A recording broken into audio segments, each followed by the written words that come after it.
Hello mga guys! Welcome! Open parcel tayo! Isang malaking maleta! Wow! Pala kay nanay, galing kay mama! Wow! Ayan na, napakalaki, ang ganda-ganda! Kasa kaming dalawa ni Aki! Ipasok sa loob! Tapos dalhin sa Mindanao!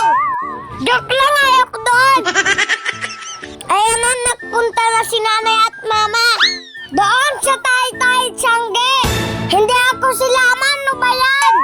Ang daming nabili ni nanay hanggang mga 1 kilo. What? 1 kilong plastik. Pasalubong niya sa Mindanao. Ayan na, pauwi na si nanay. Ang dami niyang bitbit. Tulungan ko sana